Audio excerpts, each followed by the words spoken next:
everyone, and welcome back to The Pulse. Today we continue our conversation with Bex about homelessness. More specifically, city efforts, access to ID, and starter loans from the government of British Columbia. Let's get back into that conversation. I have been very proud of some of the initiatives that Surrey's been making, and kind of upset with some of the store owners because Surrey's trying to build some homeless housing where they have little apartments where they put up the homeless people, and they have their own bathroom and their own shower, and they can actually reach out for resources um and actually like get clothes and go for job interviews and stuff, which is really cool. But then because they put them in these houses and they give them nothing to start out with except for Yeah. these little spaces, then the businesses immediately nearby start experiencing more crime and more people stealing, because they're like, yeah, we have this space, but I still have no food, I still have no blankets, I still have no clothes to put on my back. And so they're still stealing these things that are necessities. Yeah. And then the store owners complain about it, which, yeah, it's a big deal, but there's also the other side of things where they need these things. It's a big pendulum, and I think, and this goes for, I think, just about any topic in life. When things have been swung all the way to one side, whereas they're in your shop, they're in your door front, using and injecting and sleeping and doing all of their daily business on your doorstep of your shop. Okay, so we give them housing. Well, that pendulum is going to swing all the way the other way. You know, we're going to take them out of the shop doorway, but there's still going to be a residual effect until we get it right. Eventually, the pendulum swings to the middle and we get a happy medium. But like you bring up, it's a good point of you can never get to that happy medium if people don't allow it. And also if we can't learn from mistakes and keep adapting and evolving new ways. I mean, tiny houses are amazing. And 5 years ago, that wouldn't have even been a concept. You know, so it shows that there's an evolution. And I think it comes with younger generations having more innovative, more out of the box ideas. You know, we go from very structured, you know, we have to keep this type of society members like locked up and monitored and under cameras. That's not how people live. It's not how people live, and it's not how you create a person who is stable and confident and able to take steps towards success.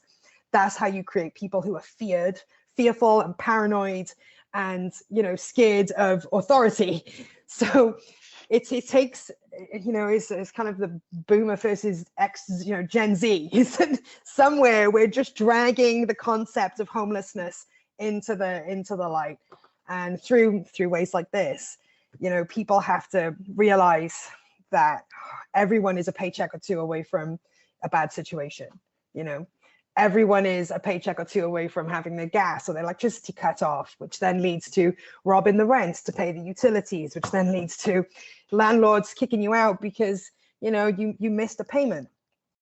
So everyone has to take a breath, I think, when it comes to homelessness, and just remind themselves of their humanity, and remind themselves that you have either brothers, sisters, aunts, uncles, daughters, sons, and each one of them is just one bad decision away from doing something really drastic in their life.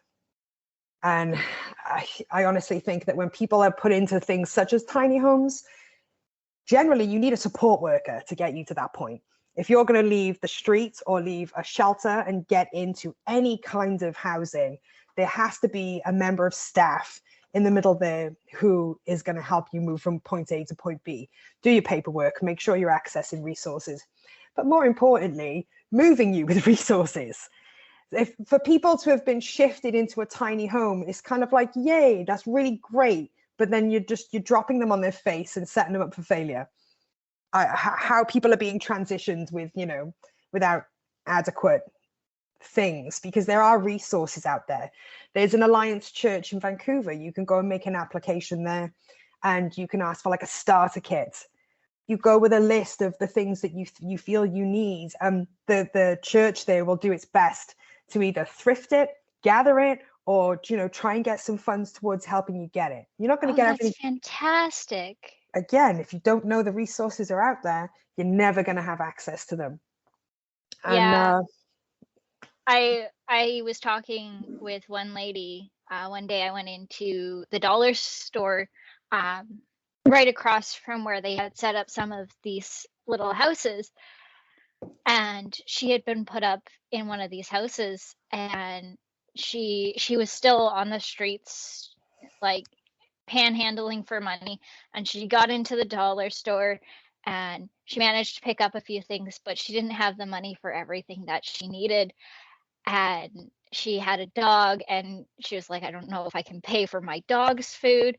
And she just started crying, and then and she was like, I don't understand why they couldn't even have given us um a dollar store gift card for like $25. And obviously they also didn't point them towards those kinds of resources, which would have probably been absolutely amazing for her. yeah, it could have given her a day to breathe, or a day where she wouldn't have had to panhandle. She could have sorted out her living space. She could have fed her dog. She could have rested. But instead, she is forced to go and panhandle and do whatever she needs to do to feed her family. You know, it's rough, because again, if you're exiting services, you can also go to the ministry. You can go to the ministry and you can put a list together and say, I need sheets, I need an inflatable bed, I need a lamp, you know, I need an outfit to go for interviews. You can apply for a startup loan from the ministry.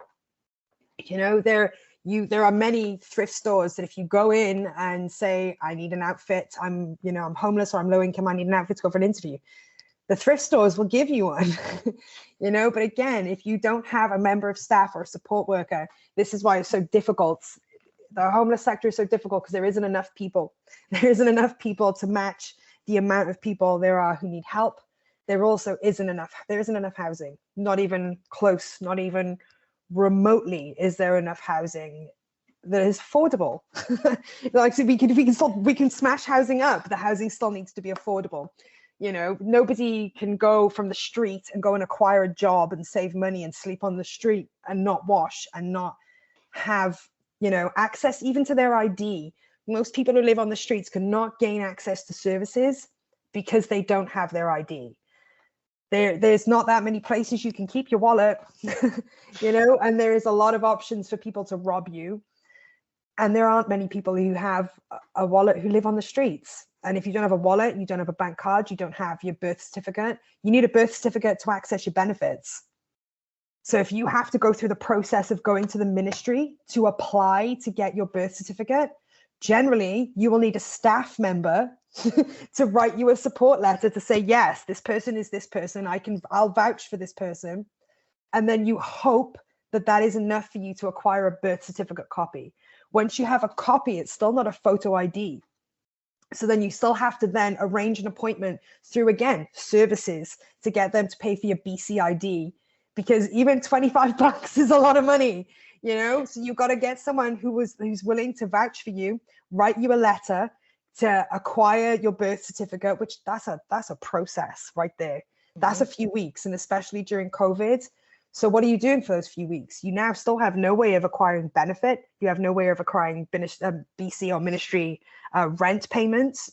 You have no way of acquiring medical care. You have no way of accessing a bank account that you might have. So once you have that birth certificate and you get someone or a service who is willing to pay to take you and get your BCID, then and only then can you then go back to the ministry and apply for your benefit. So you likely have already been on the street for 6 to 8 weeks. That's if you're keeping track of appointments. You miss an appointment because what day is it? What's the time? You know, most of the time you've got no real clue if you're living on the street for 3, 4, 5 weeks. And you have to obviously live close enough to the area where your ministry appointment is going to be as well. So if you get attacked, you get robbed, you get there are many forms of attack that can happen to you on the street. I mean, you can just watch the news in the morning right now and see what's going on in the downtown cores.